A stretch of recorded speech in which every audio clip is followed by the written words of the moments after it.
नमस्कार. आजचा दुसरा दिवस. वन डे मात्रम म्हणजे फक्त वन डे, एका दिवशी म्हणजे वर्तमानात जगण्याची सवय लावा. म्हणजे शांत अवस्थेमध्ये आणि वर्तमानात राहून आपल्या सर्व कामांचं योग्य नियोजन करण्यास शिका.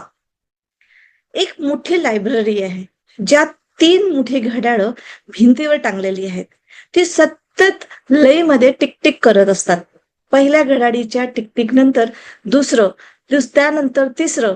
जणू तिघांमध्ये एखादी जुगलबंदी सुरू असते आणि कदाचित त्यांच्या भाषेमध्ये त्यांची कव्वाली सुरू असावी असं वाटतं. तर हे तिघं कोण होते? तर एकाचं नाव नमर, दुसऱ्याचं नाव समर आणि तिसऱ्याचं नाव अमर.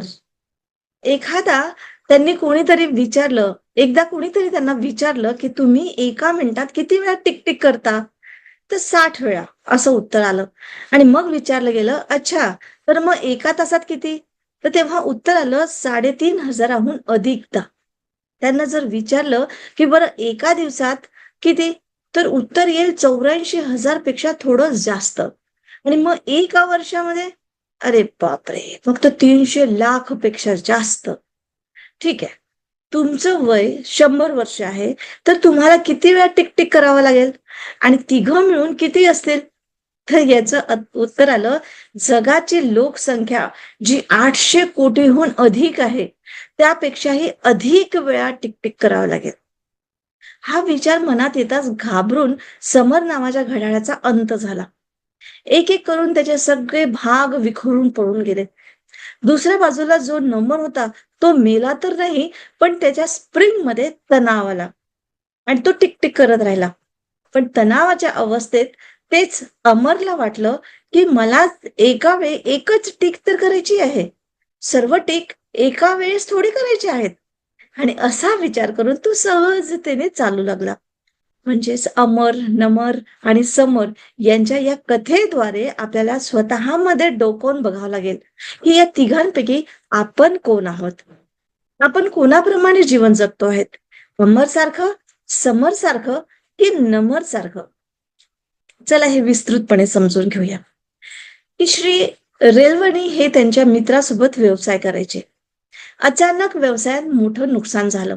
श्री रेलवानी यांची सर्व जमीन आणि मालमत्ता विकावी लागली. आता ते विचार करत राहिले, की मुलांच्या शाळेची फीस कशी जमा भरणार? त्यांचं उच्च शिक्षण कसं होणार? घरात लहान बहीण आहे, तिचं लग्न कसं होणार? मी मित्रांवर एवढा विश्वास ठेवला, की मी माझ्या आयुष्यात अयशस्वी झालोय. सगळं संपलंय. आता मी काहीच करू शकत नाही. वगैरे, वगैरे. भविष्याचा विचार करता करता तणाव इतका वाढला, की अचानक एक दिवशी त्यांना विकाराचा झटका आला आणि एवढा तणाव शरीर सहन करू शकलं नाही आणि समरसारखा त्यांचाही मृत्यू झाला. निमिषाला तणाव घेण्याची जणू सवयच लागली होती. तिच्या दिवसाची सुरुवात तणावापासूनच सुरुवात व्हायची. उदाहरणार्थ ईश्वराची सेवा करायची आहे म्हणजे प्रार्थना करायची आहे. मग नाश्ता, जेवण वेळेवर तयार करायचंय. पाणी येईल की नाही? कपडे धुवायचे आहेत. काम वेळेला येईल की नाही? कामं वेळेवर होतील की नाही? अरे बापरे! इतकी सारे कामं मला एकटीलाच करावे लागतात. बाजारातून सामान आणायचं आहे, मुलांना चांगल्या कॉलेजमध्ये शिकवायचं आहे. स्वतःच्या आरामासाठी अजिबात वेळ नाही. आयुष्यभर केवळ कामच काम करत राहायचं, माझं कसं होणार? अशा प्रकारे नेहमी तणावाखाली राहिल्याने निमिषाची प्रकृती अचानक ढासळू लागली. ती सगळं कामं करायची, पण दिवसभर तणावात राहायची. इथे निमिषाचं आयुष्य कसं जगते निमिषा? तर त्या नमरप्रमाणे.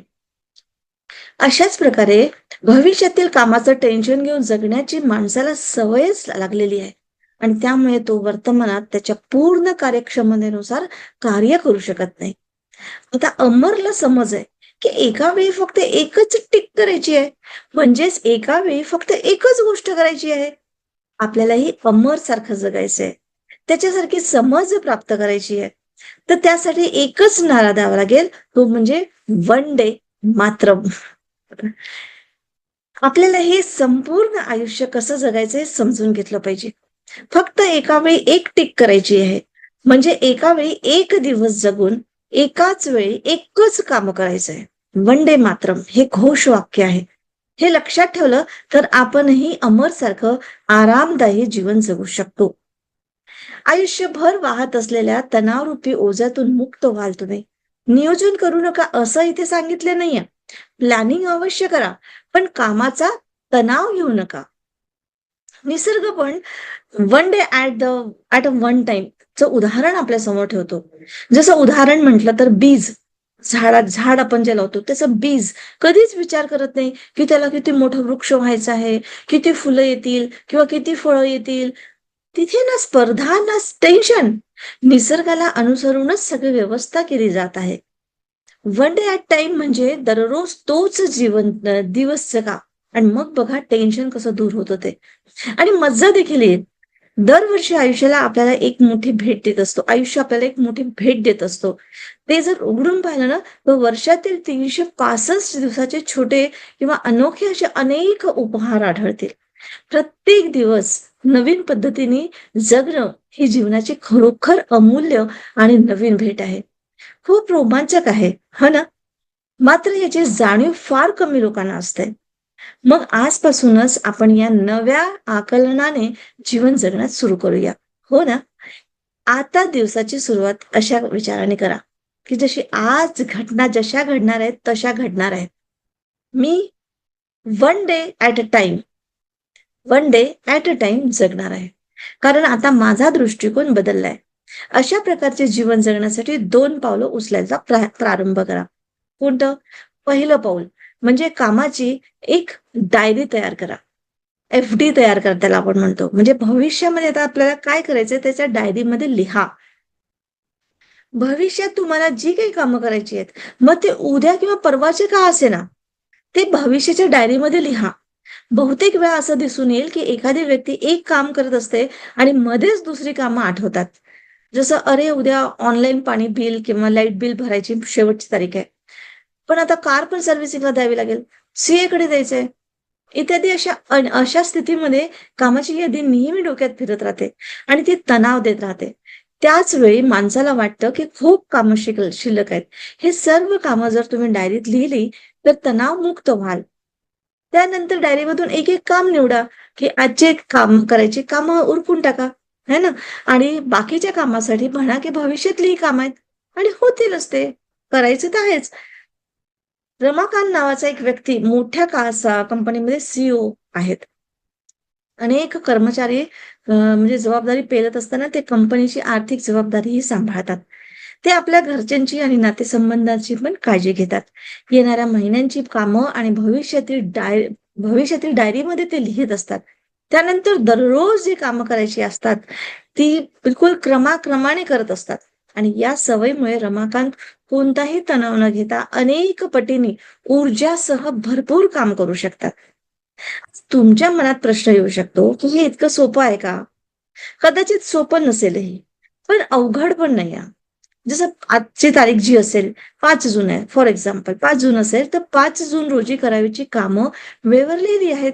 मग काय करायचं? तर one day at a one time म्हणजे ह्या घोषणेची आठवण करायची आणि 5 जूनच्या नियोजित कामं करायची. मग 6 जूनला कोणते कामं करायचे ते बघूया. 7 जूनला कोणते कामं करायचे ते बघूया. तर अशा पद्धतीने एका दिवशी एक काम म्हणजे एका दिवशीचीच कामं करायची. म्हणजे कोणता दिवस आहे तर तो रविवार किंवा सोमवार म्हणण्याऐवजी आज वन डे असा आहे म्हणा. आज वन डे आहे असं म्हणायचंय. मग चेहऱ्यावर स्मित हास्य म्हणजे स्माईल उमटेल आणि तणाव केव्हाच दूर पळून जाईल. आता दुसरं पाऊल, तेव्हाचा विचार तेव्हाच करू जेव्हा तेव्हा आता हा समोर आला तर. म्हणजे जेव्हा ते तेव्हा विचार करू. आतापासून तेव्हाचा विचार केला तर काही फरक नाही. काही म्हणजे उलट तणाव जास्त निर्माण होतो. हा आहे वर्तमानात घेण्याचा मंत्र. म्हणजे कोणता मंत्र आहे? तर तेव्हाचा जे विचार करू तेव्हाच करू. जेव्हा तेव्हा हा आता असेल तर. म्हणजे हा तेव्हा, हा आत्ता असेल तर. ठीक आहे? तर हा मंत्र म्हटल्यानंतर भविष्याची चिंता निर्माण होत नाही. तर विचारांची साखळी तोडण्यासाठी लगेचच हे वाक्य पुन्हा-पुन्हा म्हणावं लागेल. आता हा विचार करायचा नाही, की मी ज्या घटनेचा मी विचार करतोय, ती घटना जेव्हा घडेल तेव्हा बघता येईल. तेव्हा त्याविषयी चिंता किंवा तणावाचा मग विचार करू.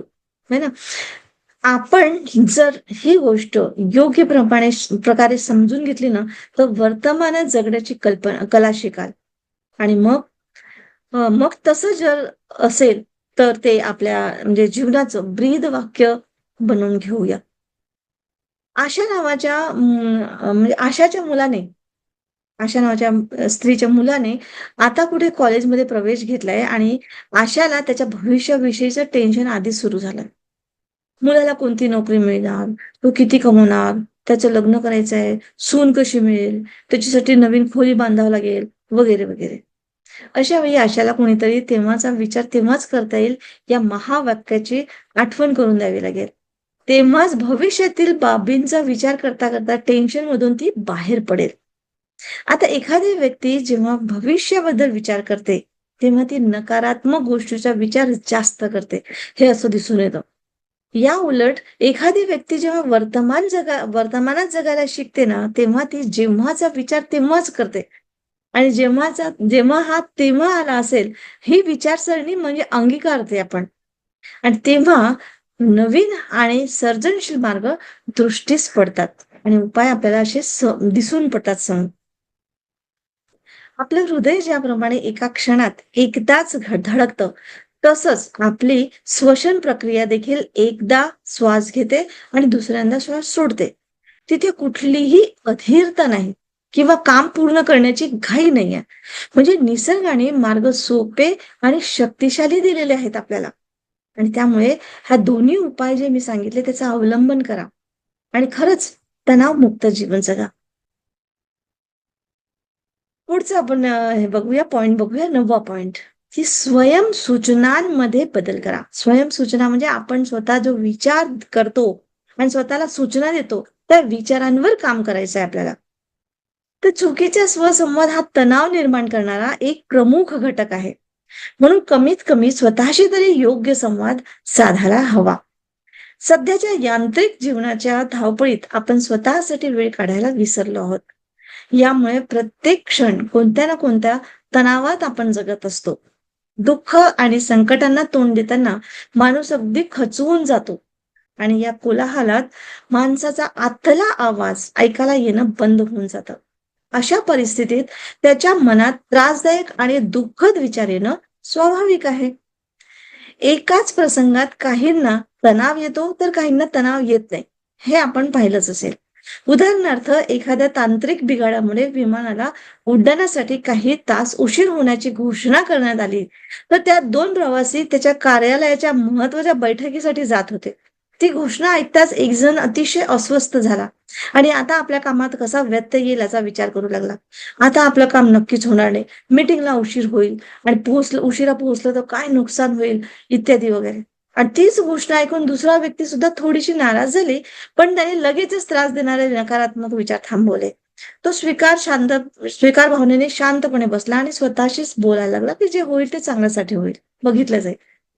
असं होण्याचं कारण म्हणजे त्याच्या आतमध्ये होत असलेला स्वसंवाद बदलला त्याने. त्याने स्वतःचे रिपोर्टिंग बदलले.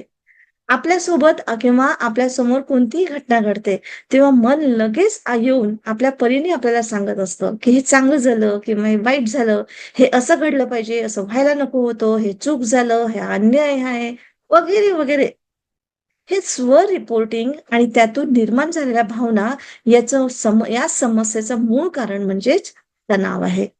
म्हणूनच कोणत्याही परिस्थितीत सेल्फ रिपोर्टिंग बदलून निश्चितच तणाव टाळता येतो. आपण बाह्य घटना जरी बदलू शकलो नाही, तरी आंतरिक विचार तर नक्की बदलू शकतो ना. जेव्हा मन म्हणतं, की मी दुःखी आहे, तेव्हा ते रिपोर्टिंग बदलून म्हणा, की मी स्वतःला दुःखी होऊ देत आहे. मग विचार करा, की जर मी स्वतःला दुःखी होऊ देतो, तर मला आनंदी होण्यापासून कोणीच रोखू शकत नाही. मग मी स्वतः आनंदी सुद्धा होऊ शकतो. म्हणजेच मला दुःखी किंवा आनंदी होण्याची शक्ती ही घटनेत नसून ही माझ्या आतमध्येच आहे, माझ्या अंतरंगातच आहे. तर रिपोर्टिंगचे 2 प्रकार आहेत. एक ॲक्टिव्ह आणि एक पॅसिव्ह. ॲक्टिव्ह म्हणजे आता मी ॲक्शन घेते आणि पॅसिव्ह म्हणजे त्याच्यावरती मग आपण रिपोर्टिंग तयार करतोय. तुमचं स्वतःचं रिपोर्टिंग नेहमी पॅसिव्ह असावं. ॲक्टिव्ह रिपोर्टिंग म्हणजे तुम्हाला नेहमी त्रासदायक विचार येत असतं. म्हणजे परिस्थिती तशी दिसते, त्रासदायक दिसते. आणि पॅसिव्ह म्हटलं की तुम्ही तयार केलेली प्रक्रिया.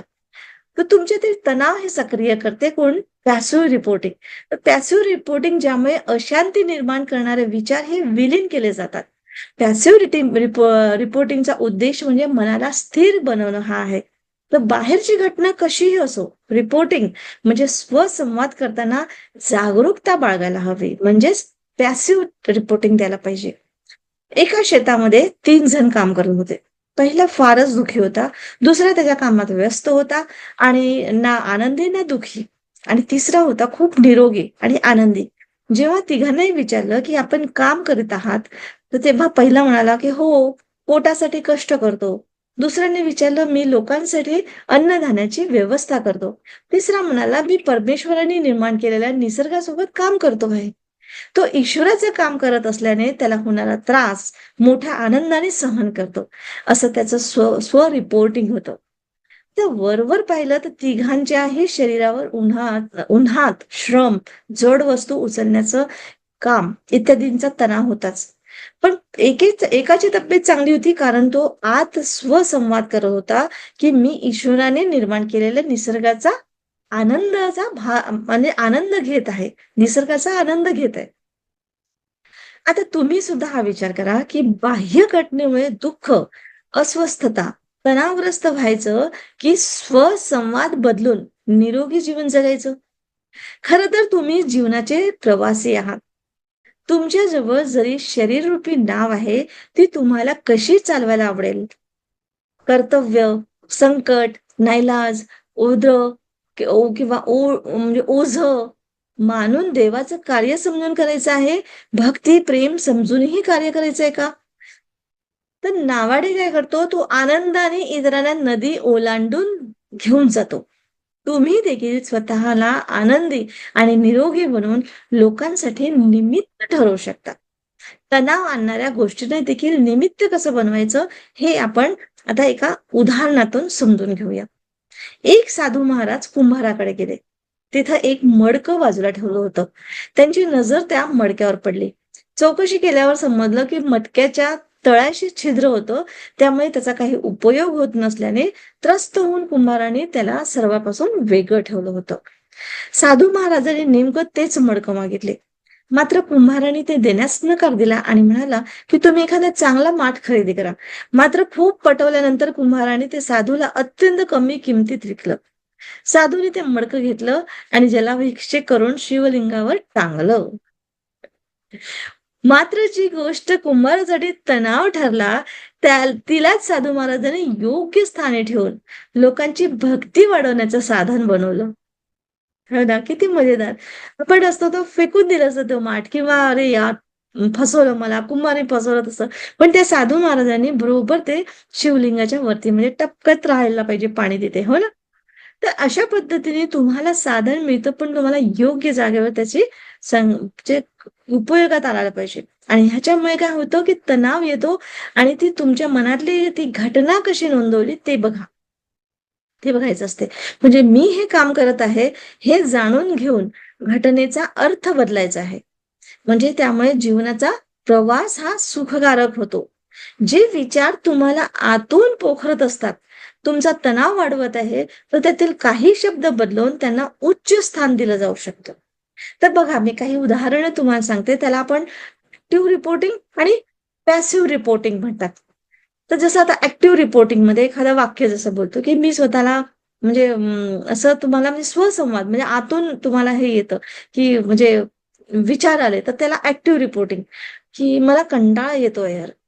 पण त्याला पॅसिव्ह रिपोर्टिंग कसं करायचं, की मी स्वतःला कंटाळवाणं होऊ देत आहे.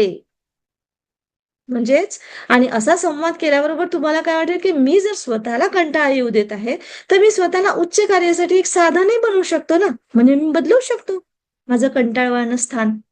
हो की नाही? आता दुसरं एखादं वाक्य बघा. ॲक्टिव्ह रिपोर्टिंग म्हणजे मनात काय विचार येतोय, की समोरची व्यक्ती चुकीची आहे. याच्यावर पॅसिव्ह रिपोर्टिंग कशी द्यायची, की ती चुकीची नाहीये. ती वेगळी आहे व्यक्ती. ती स्वतःच्या सवयीची गुलाम आहे. तर तिच्या पर्सनल सवयी आहेत ना. याच्यामुळे काय होतं, की तुमच्या मनात निर्माण झालेल्या तक्रारी असतात त्या नष्ट होतात आणि तणाव हलका होतो. आणखी ॲक्टिव्ह रिपोर्टिंग बघू आपण, की जसं स्वतःशी आपण सहसंवाद एकटेच करतो, की मी काही कामाची नाहीये. पण त्याला पॅसिव्ह रिपोर्टिंग म्हणजे बदलवायचं कसं? तर मी ईश्वराचा अंश आहे, म्हणजे त्या सोर्सचा अंश आहे. तो माझ्याकडनं काम करून घेणार आहे. तुम्ही काय समजताय स्वतःला, कामाचं आहे कामाचं नाहीये, हो की नाही? अजून ऍक्टिव्ह रिपोर्टिंग म्हणजे कसं, जसं मनात विचारलं की हे जग सगळं युद्ध आहे, पण त्याला तुम्ही पॅसिव्ह रिपोर्टिंग कसं करू शकता? युद्ध असेल तरी पण तो ईश्वर, तो सोर्स माझ्यासोबत आहे. तर अशा पद्धतीने आपल्याला आपले ऍक्टिव्ह किंवा पॅसिव्ह रिपोर्टिंग असतं ते आपण बदलवू शकतो. ठीक आहे. तर आता त्याच्यानंतरच आपण दुसरा मी एक तणाव म्हणजे घेतो त्याचा मी उपाय कसा हे सांगते, की आपल्याला म्हणजे 10 नंबरचा पॉइंट हा मनोवैज्ञानिक सूत्राद्वारे मनाला याच्यातून कसं मुक्त करायचं. म्हणजे तणाव येण्यापूर्वीच हा अभिनय शिकायचा आहे आपल्याला. जसं म्हणजे हास्य म्हणजे हसणं हा शरीराच्या आणि मनाच्या प्रत्येक आजारावरचा इलाज आहे. केवळ समजूतदार लोकच आपल्या चुका आणि मूर्खपणावर हसत असतात. नाहीतर आपल्या मूर्खपणावर दुसरे कोणी हसले ना, तर त्याचंही वाईट वाटतं. त्याचाही तणाव वेगळाच येतो. है ना? तर तन आणि मन यांचा परस्परमध्ये खूप दृढ समज आहे. म्हणजे तन म्हणजे शरीर आणि मन आपण जो विचार करतो. कारण शरीराच्या तणावावर मनावरही परिणाम होतो. म्हणजे शरीराचा तणाव आला तर त्याचा मनावर परिणाम होतो आणि मनावर परिणाम आला तर शरीरावर म्हणजे तणाव येतो. तर म्हणजे एकंदरीत शरीरावर मनावर परिणाम झाला तर त्याच्यामुळे काय होतं, मन हताश होऊन जातो आणि मनातील विचारांचा म्हणजे शरीरावर खूप परिणाम होतो. म्हणजे निगेटिव्हिटीचा परिणाम होतो आणि त्यामुळे शरीर थकल्यासारखं आणि शक्तिहीन वाटतं. हेच जाणून घेऊन मानसशास्त्राने मनावर ताबा मिळवण्यासाठी शरीरावर नियंत्रण ठेवण्याचं सूत्र शोधून काढलं. म्हणजे जसं शरीर असेल, जसं आपण म्हटलं, की मी खूप थकलेली आहे वगैरे, ऑटोमॅटिकच तुमच्या मनावर म्हणजे परिणाम होईल, की आता तुम्हाला झोपायला पाहिजे, आता तुम्हाला आता काय करू, एवढं तणाव आहे असं. पण जर शरीर तुम्ही ऍक्टिव्ह ठेवलं, म्हणजे शरीराची हे बदललं तुम्ही, तर तुमचं मनही बिघडतं. आणि याच सूत्रानुसार जर तुम्ही तणावात असाल तर शरीराद्वारे संयम आणि धैर्य बाळगलं तर तुमचं मन पण लवकरच प्रसन्न होतं. तर या सूत्राचा फायदा केवळ तणावातून मुक्त होण्यासाठीच होतो असं नाही, तर आनंद, आत्मविश्वास, धैर्य, आरोग्य प्राप्तीसाठी सुद्धा मिळू शकतो. तर बघूया आपण हे एक उदाहरण मी तुम्हाला सांगते. तुम्ही स्टेजवर पार्टीत किंवा इंटरव्ह्यू हॉलमध्ये वापरत असता, तर तेव्हा तुम्हाला कसं भीती आणि आत्मविश्वासाचा अभाव किंवा न्यूनगंड असं वाटत असतंय, हो ना? तर त्यावेळेस तुम्हाला सर्वोत्कृष्ट कलाकाराचा पुरस्कार दिला जात आहे, तसा अभिनय करा. आठवतं तुम्हाला जेव्हा स्टेजवर जायचं, "बापरे! आता कसं होईल? आता मला जायचंय." त्यावेळेस असं म्हणा, की "हां, वॉव! मला आता स्टेजवर जायचंय." म्हणजे तुम्ही अभिनय करा, की जसं काही सगळे लोकं तुमच्याकडे टाळ्या वाजवत आहेत आणि सर्वोत्कृष्ट कलाकार तुम्ही आहात, तसं. तर अशा पद्धतीने तुम्हाला एकदम म्हणजे तणाव जाणवत पण नाही आणि असा विचार केल्याने तुम्ही मान वर करून सरळ चालू शकाल. म्हणजे तिथे असं, "यार, मी असं कसं करू? मला असं नाही, असं तसं." बरोबर मान खाली जाते. पण ज्यावेळेस तुम्ही मान ताठ करून आणि सरळ करून चालले ना, तर तुमच्या या शरीराच्या कृतीमुळे तुमच्या मनात आत्मविश्वासाचा संचार होतो आणि तुम्ही तणावमुक्त किंवा साहसी बनता, याची जाणीव तुम्हाला होतं. तुम्हाला आराम आणि म्हणजे एक धैर्य जाणवतं. तुम्हाला आश्चर्य वाटेल, की केवळ अभिनय केल्याने सुद्धा तुमच्या आतून विश्वासाची शक्ती आणि तणावाची मुक्ती अनुभवाल. म्हणजे जरी खोटं असेल, म्हणजे खोटं-खोटं जरी तुम्ही नुसतं नाटक केलं ना शरीराच्या म्हणजे हे ॲक्शन बदलवून, तरी सुद्धा तुम्हाला त्याचा फरक पडतो त्याच्यावर. तर आजपर्यंत लोकं हीच चूक करत आले, की त्यांना वाटते, की आम्हाला आत्मविश्वास वाटेल, तेव्हाच आम्ही ताठ मानेने चालू, खाली मान घालू नाही, वगैरे, वगैरे. पण जेव्हा आम्हाला तणाव नसेल, तेव्हाच आनंदी राहू. परंतु आपल्या भावना, फीलिंग्स, शरीराच्या क्रिया आणि म्हणजे शरीराच्या क्रिया म्हणजे अभिनय जे आपण करतो, त्यानुसार बदलत असतो. हे मानसशास्त्रीय तत्व आहे आणि हे समजून घ्या. हे सूत्र समजताच तुम्हाला तणाव आणि भीतीतून मुक्त होण्याची वाट बघावी लागणार नाही. तर शरीरानेच निश्चितता आणि धैर्याचा अभिनय कराल. अशा अभिनयाने तुमच्यात नवीन शक्ती संचारेल. तर ह्या सूत्रानुसार काम केल्याने तुमचा आत्मविश्वास वाढू लागतो आणि तुम्हाला तणावमुक्त वाटतं. तणावातून मुक्त होण्याची वाट बघत बसण्यापेक्षा आतूनच तणावमुक्त व्हायचं आहे. तर म्हणजे ही गोष्ट होईल, मग मी तणावमुक्त होईल असं नाही. आतूनच ॲक्टिंग चालू करायची. आत्मविश्वासाने उठायचं, बसायचं, चालायचं, काम करायचं, फिरायचं, बोलायचं, ऐकायचं. अशा सराव तुम्ही दररोज करत चला. म्हणजे एका दिवसाने नाही होणार आहे. आणि या सरावाने तुम्ही तणावावर नियंत्रण ठेवण्याची कला खूप लवकर आत्मसात करू शकता. तुम्ही बसता तेव्हा स्वतःचं आत्मनिरीक्षण करा, की आपण कसे बसलोय. जर तुम्हाला वाटत असेल, की तुम्ही चुकीच्या पद्धतीने म्हणजे मरगळल्यासारखे बसला असाल, तर लगेच सावध होऊन बसा. प्रत्येक परिस्थितीमध्ये लढायला तयार आहे अशा पद्धतीने बसा. दोन्ही हात खुले करून बसा. बरेच जण असे बसतात, असे बसतात, असे बसतात. है ना? बिलकुल असं बसायचं नाही. जर तुम्हाला तुमचा आत्मविश्वास पाहिजे असेल, आनंद किंवा तणावापासून मुक्त पाहिजे असेल, तर स्वतःमध्ये हेच अनुभवायचं आहे. चालताना, बोलताना, वागताना आत्मपरीक्षण करत राहायचंय. म्हणजे तणावग्रस्त, भयभीत किंवा संकुचित वाटत असेल, तर तेव्हा ह्या सर्व गोष्टी ज्या मानसशास्त्रीय सूत्रानुसार सांगायचं आहे, तर ह्या सांगतात आहे. त्या पद्धतीने एखाद्या धैर्यवान व्यक्तीप्रमाणे तुमची देहबोली बदलवा. तुम्ही एखाद्या राजाचे राजपुत्र असल्यासारखेचे संतुष्ट आणि निश्चित असल्यासारखे वागा. म्हणजे नाटक असेल तरी सुद्धा चालेल. काही प्रॉब्लेम नाही.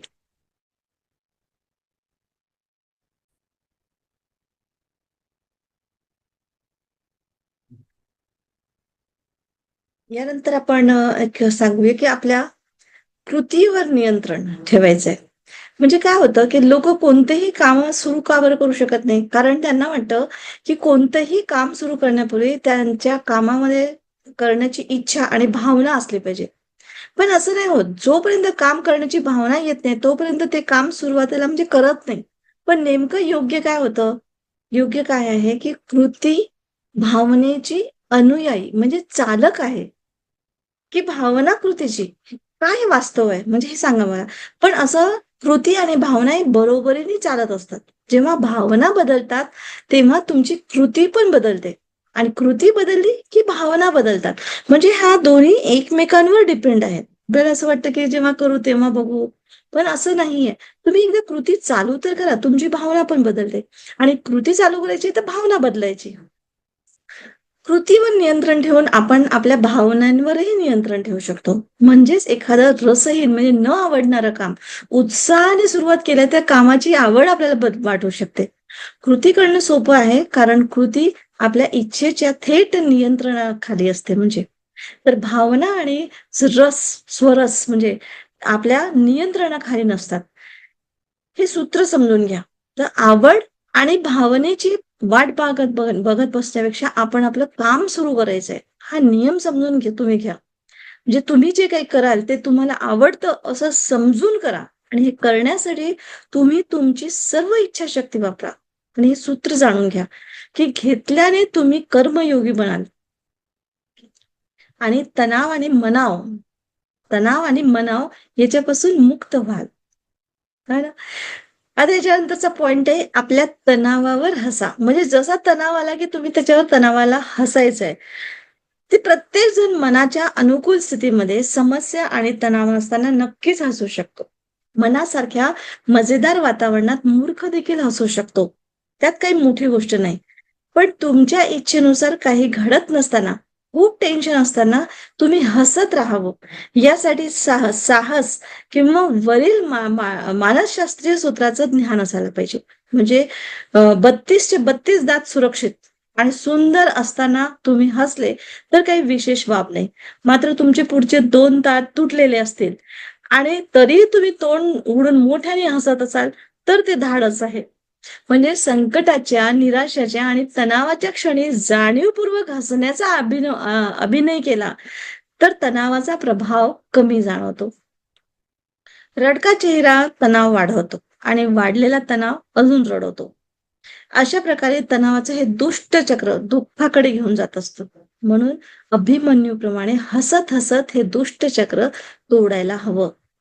शरीराचा आणि मनाचा प्रत्येक आजार बरं करण्यासाठी हास्य हे मलमाचं काम करतं. हसल्याने तुम्हाला तणावमुक्त आणि हलकं झाल्यासारखं वाटेल. तणावात आपल्या समस्यांवर हसतमुख राहायला खूप कमी लोकांना जमत असतं. एकदा 2 मित्र एकत्र अभ्यास करत होते. एक मित्र लिहिण्याचं काम करत होतो आणि तेव्हा दुसऱ्या मित्राला तहान लागली. पाणी पीत असताना अचानक चुकून पाण्याचा ग्लास पहिल्या मित्राच्या पुस्तकावर पडला आणि त्याचं पुस्तक ओलं झालं. त्याला टेन्शन आलं. पण हे तणावाचं वातावरण हलकं करण्यासाठी तो मित्राला म्हणाला, "बरं झालं तू शाई पीत नाही." हे ऐकून दुसऱ्या मित्राला धक्काच बसला. तो या बोलण्याचा अर्थ विचारू लागला. पहिल्या मित्राने ज्याचं पुस्तक ओलं झालं, समजवलं की हे पाणी आहे, ते सुकणार आहे. तो शाई प्यायला असता, तर माझं संपूर्ण पुस्तक कायमचं खराब झालं असतं.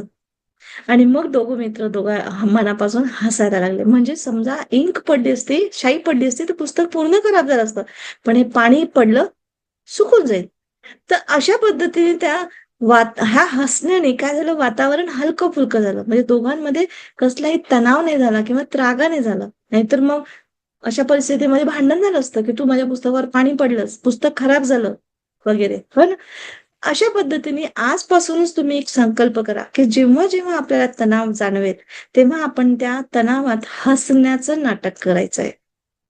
म्हणजे स्वतःच्या चुका आणि मूर्खपणावर हसणं हे फक्त काही समंजस लोकच जाणतात. समंजस लोकं जाणतात. स्वतःच्या मूर्खपणावर हसणं म्हणजे मलमाचं काम करणं, मलम लावणं, औषध लावणं आणि जेव्हा तणाव येतो, तेव्हा स्वतःला तणावात पाहून हसा.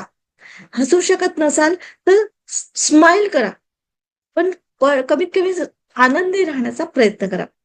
पंकजला तणाव आल्यानंतर त्याने काय करावं, तर पंकजने आधी हसावं आणि मग स्वतःशीच म्हणावं, की पंकज उदास आहे. पंकज उदास आहे. बघूया तर आता पंकज काय करतो असं म्हटल्यावर त्याचं स्मित हास्य म्हणजे त्याचं स्माईल खळखळून हसण्यामध्ये रूपांतर होईल. तर हसण्याने समस्या लहान भासतात. कधीही पण विचार म्हणजे लक्षात ठेवा. उपाय लगेच सापडतो आणि समस्येचा म्हणजे तणावही निघून जातो. हसणाऱ्याबरोबर जग चालतं. हसणाऱ्यांना साथ देतं. समस्या सोडवण्यासाठी जगाचं सहकार्य खूप आवश्यक असतं. आणि सर्वांच्या सहकार्याने अत्यंत अवघड कामही अगदी कमी वेळात पार पडतात. आणि हसत मुखाने काम केल्यास समस्या लवकर आणि उत्तम प्रकारे सुटतात. हसण्यासाठी कारणाची वाट बघू नका. विनाकारण आनंदी राहण्याचा अभिनय करायला शिका. थोड्या सरावाने तुमच्या चेहऱ्यावर नेहमी म्हणजे हास्य दिसेल. हसत-हसत तणाव दूर करा आणि आनंदी जगा. आता नेक्स्ट पॉइंट बघूया आपण 11वं पॉइंट, की मला काहीच करायचं नाही. हा पॉइंट ठेवा. म्हणजे अकर्ता मंत्र. मला काहीही करायचं नाही. आता जेव्हा तुम्ही तणावाच्या वादळात सापडता, तेव्हा तुम्ही म्हणा, की मी आजपर्यंत काहीही केलं नाही आणि यापुढेही काही करायचं नाही. ह्या समजेसह हे वाक्य उच्चारल्याने बरेचदा हे ते खरं असल्याचं सिद्ध होईल. भविष्यात तुम्हाला करायची कामं अशी सर्व कामं एका पानावर लिहा आणि असे सांगितले तर कामाची एक लांबलचक यादी तुमच्या समोर येईल. यासोबतच ही सर्व कामं केव्हा आणि कशी पूर्ण होतील याचं टेन्शनही नकळत तुमच्या मनात येईल. हवं तर हे पुस्तक हवं तर तुम्ही हे सगळं म्हणजे बाजूला ठेवून तुम्ही हा प्रयोग करू शकता, की तुम्ही आता तुमच्यासाठी एक आनंदाची बातमी आहे आणि ती म्हणजे तुम्ही नुकतीच लिहिलेली ही सर्व कामं तुम्हाला करण्याची गरजच नाही. हो, तुम्ही बरोबर पाहिलंय. म्हणजे तुम्ही बरोबर ऐकलंय, की तुम्हाला यापैकी कोणतीच कामं करायची नाहीयेत.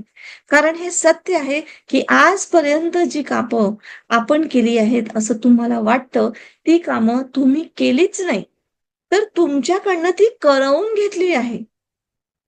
विश्वास बसत नाही ना?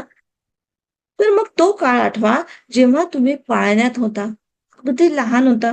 तेव्हा तुमची सगळी कामं तुम्ही स्वतःच करत होते का? स्वतःसाठीच दूध, कपडे किंवा खेळण्याची व्यवस्था तुम्ही स्वतः केली होती का? नाही ना. त्यावेळेस तर तुम्ही केवळ पाळण्यात झोपून खुळखुळ्याकडे बघत होता आणि सर्व काम व्यवस्थित आपोआप होत होते. तेव्हा तुमची जशी काळजी घेतली जात होती, तशीच आजही काळजी घेतली जात आहे. फक्त एवढाच फरक आहे, की आज तुम्ही ते मान्य करत नाही. कारण कामाचे श्रेय घेणारा स्वतःला इतरांपेक्षा वेगळा समजणारा मी, म्हणजेच अहंकाराच्या वयाच्या 2-2.5 वर्षापर्यंत मुलांमध्ये नसतो. हा मी जो म्हणतो, हा 2 वर्षाच्या मुलांपर्यंत नसतो. पण जसजसा तो मोठा होतो, तसतसे लोकं त्याला म्हणतात, "तू हे केलंच नाही. किती चांगलं केलंस. तू हे केलंस. तू मोठा होऊन अमुक-तमुक होशील." है ना? वगैरे, वगैरे. कितीतरी आपण म्हणजे आपणच लहान मुलांना किती बोलतो. तर हे ऐकून त्याला खात्री वाटू लागते, की मी म्हणजे माझं शरीर आणि या शरीराच्या माध्यमातून जी कर्म झाली आहे, ती मीच केली आहे. म्हणजे साऱ्या करण्या गोष्टीचं क्रेडिट आपण घेतो. म्हणजे मीच करते. मी होती तर बरं झालं, नाही तर काय झालं असतं? मी माझ्या मुलांना मोठं केलं. मी माझ्या मुलांना शिकवलं. काहीच नसतं. प्रत्येक कृती करण्याची कल्पना त्या शरीराला म्हणजे प्रत्येक शरीराला दिली जात असते. हा निसर्ग असतो, तो सोर्स आहे देणारा. जो सर्व जगाला सांभाळतो, तोच तुमच्या देहाचंही रक्षण करतो आहे. तेही आतून तुम्हाला विचार देतोय. कारण तुम्ही स्वतःहून कोणताही विचार आणू शकत नाही. हो. मात्र कोणताही एक विचार तुमच्यात निर्माण झाला, मग तुम्ही त्याच्यावर हजारो विचार आणू शकता, ही गोष्ट वेगळी. पण मूळ कल्पना म्हणजे विचार तुम्हाला दिली जात आहे. ती तुम्ही स्वतः आणत नाही. तुम्हाला एक कल्पना दिली जाते आणि काम पूर्ण करवून घेतलं जातं. परंतु नंतर तुमच्यात असलेला वेगळा मी येतो आणि त्या कामाचं श्रेय स्वतःकडे घेतो. वस्तुस्थिती अशी आहे, की आजपर्यंत तुम्ही काहीही केलेलं नाहीये. आताही काही करत नाहीये आणि भविष्यातही काही करायचं नाहीये. सर्व कामं स्वयंचलित आपोआप होत आहेत आणि भविष्यातही होत राहतील. उदाहरणार्थ, आता हा कोर्स ऐकताना तुम्ही काही वेळ थोडंसं काहीही न करण्याचा प्रयोग करून बघा. म्हणजे जस्ट 10 मिनिटं तुम्ही आता जस्ट त्याला स्टॉप करा आणि बघा, की स्वतःला 10 मिनिटं बघा, की मी काहीही न करण्याचा निश्चय मी करते आहे. आणि मग काय-काय होतं ते फक्त पाहायचं आहे. ह्या प्रयोगादरम्यान तुमच्या शरीरात काही ना काहीतरी क्रिया झाल्याचं तुम्हाला लक्षात येईल. तुम्ही खोलीत चौफेर नजर फिरवली असेल, डोकं खाजवलं असेल, आसन बदलवलं असेल किंवा इतर काही कृती केली असेल. तुम्ही या गोष्टीचा सर्व विचार करून आपोआप घडल्या का? तुम्हाला आश्चर्य वाटेल, की तुम्ही यापैकी कोणताच विचार केला नव्हता. पण हे सगळं आपोआप घडलेलं आहे. सर्व काही असंच घडत असतं. तुम्ही श्वास घेण्याचा विचारही करत नाही आणि आपोआप श्वास घेत असता. आता प्रश्न निर्माण होतो, की जर शरीराला विचार देऊन काम होते, तर कामाचा तणाव घेण्यासाठी गरजच काय आहे? आजपर्यंत आपल्या ज्या काही गरजा होत्या, त्या आपल्यासाठी आवश्यक क्रिया आपल्याकडनं करवून घेण्यात आल्या. तर त्यामुळे भविष्यातही ज्या गरजा असतील, त्यानुसार आपल्याला विचार देऊन आवश्यक कामं करून घेतली जातीलच. तात्पर्य आपण डोक्यावर कामाचं किंवा जबाबदाऱ्याचं ओझं घेऊन जगण्याची गरज नाही. ही समज नेहमी लक्षात ठेवून आपण निवांत जीवन जगू शकतो आणि आजपासून नव्हे तर आत्तापासून. तर मग दररोजच ओझं घेऊन चालण्याची मनाला जी सवय जडली आहे, मग तिचं काय? तिचं काय करायचं? तर मन आपल्या सवयीनुसार कामाची लांबलचक यादी तुमच्यासमोर आणत असतं. ज्यामुळे तुमच्यात तणाव निर्माण होतो. आज हे करायचंय, ते करायचंय, त्याला भेटायचंय, याला भेटायला नाही जायचं, त्याला वगैरे, वगैरे जे काही विचार येत असतील. मग असा कोणता मंत्र आहे, की जो दिवसाच्या सुरुवातीपासून तर शेवटपर्यंत स्मरणात ठेवला तर सर्व हे जे ओझं असते आपल्या डोक्यावर दिवसभराचं, हे एकाच वेळेस विलीन होईल. तर सर्व कामं आरामात पार पडतील. तर बिलकुल शक्य आहे. तर हा जो मंत्र आहे तो अकर्ता मंत्र.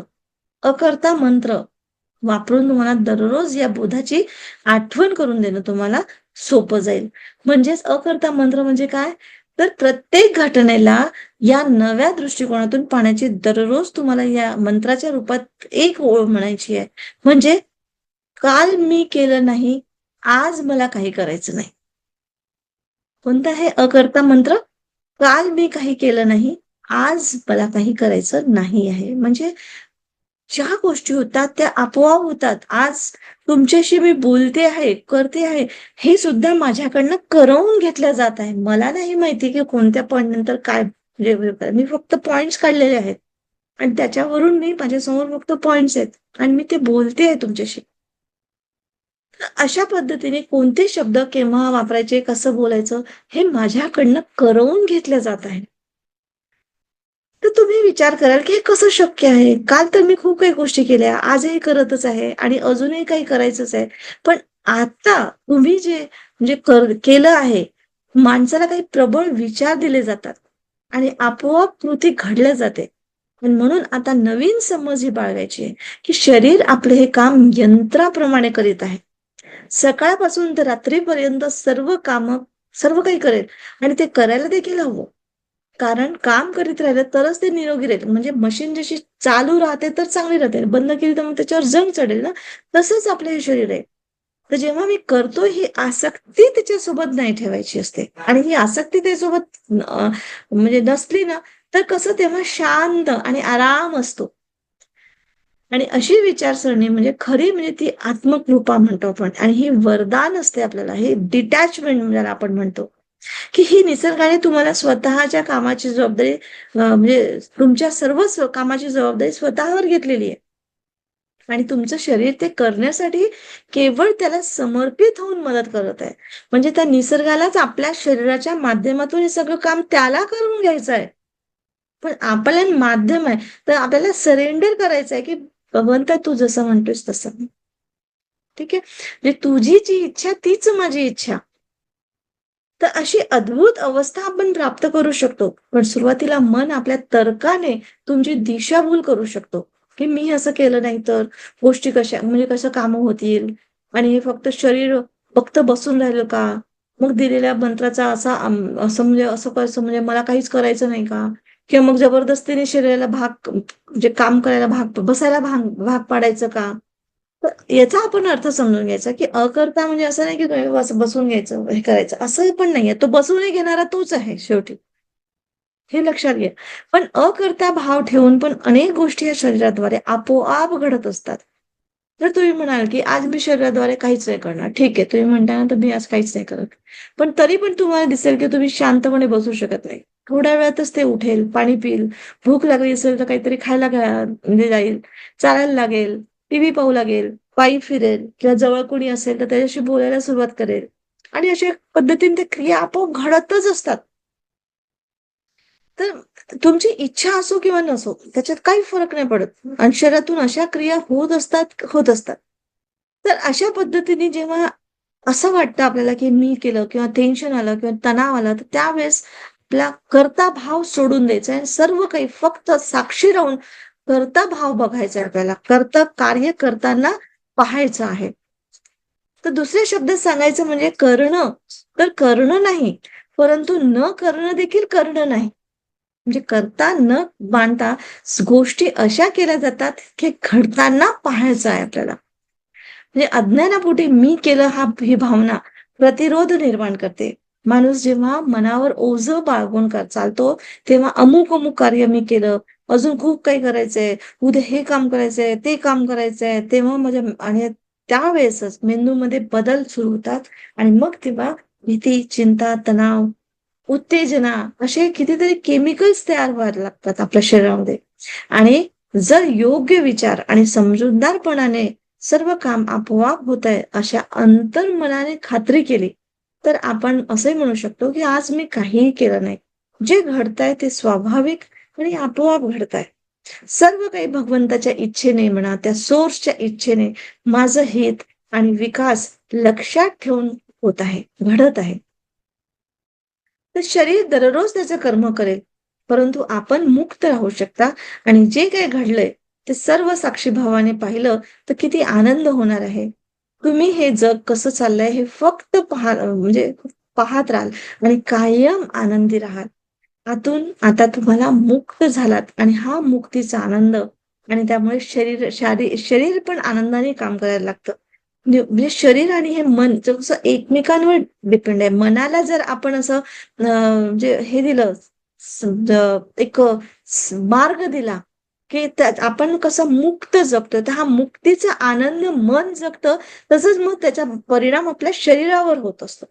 आणि तुम्ही मोकळे होता आणि ही धारणा सोडून आजच तुम्ही मुक्त म्हणजे आहात असा विश्वास सातत्याने आपल्या मनामध्ये रुजवा. आणि म्हणून हा मंत्र स्वतःला पुन्हा सांगा. विसरला तर स्वतःला आठवण करून द्या, की आजपर्यंत मी काहीही केलं नाही. पुढे मला काहीही करायचं नाही. हा तुमच्या डायरीमध्ये, वहीमध्ये लिहून ठेवा. वेळोवेळी वाचत चला. म्हणजे तुमच्या आतपर्यंत तुम्हाला सोडून ठेवायचंय असं लक्षात घ्या. जेव्हा तुम्हाला खात्री पटेल, की तुम्ही आधी काहीच केलं नाही आणि आजही करत नाही किंवा भविष्यातही तुम्हाला काही करायचं नाहीये, तेव्हा तुम्ही पूर्णपणे शांत चित्त व्हाल. जी कामं तुम्ही एकटे निश्चित राहून करता, ती 10 लोकं मिळूनही करू शकत नाही. रिलॅक्स होऊन म्हणजे केलेल्या कामाचा दर्जाही म्हणजे अनेक पटीने वाढतो. रिलॅक्सेशन ही कला आहे. ती प्रत्येकाने शिकली पाहिजे. तुम्ही जेव्हा शांत चित्त असता, तेव्हा असं चुंबक बनता, की ज्याच्याकडे सर्व काही आपोआप ओढलं जातं आणि त्यावेळी सर्व काही आपोआप घडत असतं. पण तुम्ही काहीच करत नसता आणि सर्व जीवन तुम्हाला सर्व काही उपलब्ध होत असतं. जीवनात सगळं काही उपलब्ध होत असतं. याचा अवश्य लाभ घ्या आणि आपल्या जीवनामध्ये परिणाम बघा. तर नेक्स्ट म्हणजे 12वा पॉइंट आहे, तणावाला जाऊ द्या. म्हणजे रिलीज आणि रिलीजिंग सिद्धांत मी तुम्हाला सांगणार आहे, की रिलीजिंग कसं करायचंय. तर कसं आहे, की तुमच्या तणावाला शिडी किंवा रॉकेटमध्ये बदलवायला शिका. म्हणजे म्हणजे जसं शिडी उतरतो किंवा वरती चढतो, तसं त्या तणावाला काल्पनिक हे करायचंय सर्व. रॉकेटमध्ये म्हणजे धाडकन वरती उडाला आणि फुटला. तर तणावाला दिशा देऊन योग्य दृष्टिकोनातून त्याच्याकडे पहा आणि चमत्कारिक परिणाम मिळवा म्हणजे त्याच्यात. तर जसं पावसाचं पाणी एका ठिकाणी साचलं, तर त्यात मच्छर, जंतू इत्यादीची वाढ वाढ होते आणि कचराही एका ठिकाणी जमा झाला, तर त्याचे कसं एक दुर्गंधी पसरते. तुम्ही पाहिलंच असाल. अशा वेळी लगेच विचार येतो, की हे साचलेलं पाणी वाहून जाण्यासाठी कोणता मार्ग काढावा? किंवा तिथून कचरा काढून तो स्वच्छ कसा करावा? नाहीतर मग रोगराई बसण्याचा धोका असतो. आजारपणाच्या भीतीमुळे आपण स्वच्छतेच्या मागे लागतो. हो ना. ही तर बाहेरच्या कचऱ्याची बाब आहे. तुम्हाला माहिती का, की माणसाच्या मनावरही नकारात्मक विचारांचा कचरा साठला असतो आणि तो कचरा शरीरामध्ये कुजतो आणि मग त्याचा रोग उत्पन्न होतो. आणि तिथे मात्र त्याला साफ-सफाई कशी करावी याची कुणीच आठवण करून देत नाही किंवा मार्गदर्शनही करत नाही आणि ते स्वतःही करत नाही. म्हणून अंतर्बाह्य स्वच्छता करणं खूप आवश्यक आहे. वास्तविक निसर्गाने ऑटो क्लीनिंग सिस्टीम तयार केलेली आहे. आपण रेकीमध्ये मी हे नेहमी सांगत असते, की एकतर मेलून सेकंड डिग्रीमध्ये मी हाच सांगितलेला आहे, की ब्रश टाइप असतो. तो आपल्याला आतून स्वच्छ करतो किंवा मग मोटर झुरळ म्हणजे व्हॅक्यूम क्लीनर सारखा, की तो सगळा कचरा ओढून घेतोय निगेटिव्हिटी तुमची. है ना? तर तो आता आपल्याला ज्यांनी रेकी नाही शिकली त्यांच्यासाठी सुद्धा हे आपल्याला करता येईल, की मनाने, विचारांनी कसं करू शकतो. तर निसर्ग स्वतःच हवा, पाणी याच्यामुळे जसं वातावरण बदलवतो, स्वच्छ करतो, शुद्ध करतो. जसं हवेतील कार्बन डायऑक्साईड कमी करण्यासाठी म्हणजे अशुद्ध हवा शुद्ध करण्यासाठी झाडं ऑक्सिजन देतात आणि कार्बन डायऑक्साईड घेतात. तसं समुद्र आपलं पाणी शुद्ध करण्यासाठी ओहोटीच्या वेळेस सर्व कचरा बाहेर टाकतो आणि भरतीच्या वेळेस सर्व कचरा पोटात घेतो. म्हणजे झाडं, वेलींवरची धूळ, माती स्वच्छ करण्यासाठी निसर्ग पावसाच्या रूपात पाण्याचा वर्षाव करतो. त्यात न्हाऊन निघाल्यावर सर्व सृष्टी स्वच्छ आणि नवीन दिसू लागते. अगदी त्याचप्रमाणे निसर्गाने मनुष्याच्या आतमध्ये सुद्धा स्वच्छतेची व्यवस्था केलेली आहे. शुद्ध हवा श्वासाद्वारे आत जाते आणि अ, म्हणजे हवा बाहेर येते. जे अन्न खाल्लं किंवा पाणी प्यालं त्यातील अशुद्ध भाग मलमूत्र उत्सर्जन म्हणजे प्रणालीद्वारे बाहेर फेकलं जातं. म्हणजे हे सर्व ऑटोमॅटिक सिस्टम आहे. मात्र शुद्ध सकारात्मक विचार बाहेर फेकण्यासाठी कोणती सवय प्रणाली नसली तरी म्हणजे अशुद्ध किंवा असकारात्मक म्हणजे विचार असतील ते बाहेर फेकण्यासाठी किंवा चांगले विचार आतमध्ये घेण्यासाठी अशी स्वयंप्रणाली नसली तरी निसर्ग नेहमी विचार करण्यासाठी स्मरणपत्र पाठवत असतो. म्हणजे एक पत्र पाठवण्यासारखं म्हणजे तो तुम्हाला समोर दिसतो आरशासारखा. जेव्हा माणूस आपल्या नकारात्मक विचारातून बाहेर पडत नाही, त्याच्याशी तो आसक्त असतो, तेव्हा निसर्ग त्याला वाईट भावनेद्वारे, शारीरिक वेदनांद्वारे किंवा इतर कोणत्यातरी मार्गाने त्याला एक स्मरणपत्र पाठवत असतो. शिवाय तो सांगतो, की आता या विचारांना सोडण्याची वेळ आलेली आहे. पण माणूस मात्र तो रिमाइंडर ओळखत नाही आणि मग तो या भावना आपला राग, भीती, उत्तेजना, चिंता अशा विकारांच्या रूपात बाहेर पडण्याचा प्रयत्न करत असतात. प्रत्येक व्यक्ती आपल्या नकारात्मक भावना कोणत्या ना कोणत्या पद्धतीद्वारे मुक्त करतच असतो. परंतु त्याला योग्य पद्धत माहिती नसल्यामुळे मग तो अयोग्य पद्धतीने ह्या सगळ्या काढत असतो. पण जर भावना आपल्या ह्या भावना योग्य पद्धतीने व्यक्त करायला शिकले, तर त्याच्या आयुष्यामध्ये केवळ प्रेम, आनंद आणि आरोग्य आणि समाधानच शिल्लक राहतं. ज्याचा तो खऱ्या अर्थाने अधिकारी असतो. आता रिलीज करणे ही निसर्गाची सुंदर व्यवस्था आहे. म्हणजे जाणून-बुजून किंवा नकळत व्यक्ती तणाव किंवा चिंतामुक्त होत असतो. काही लोकं बोलून, तर काही लोकं रागवून आपला तणाव मुक्त करतात.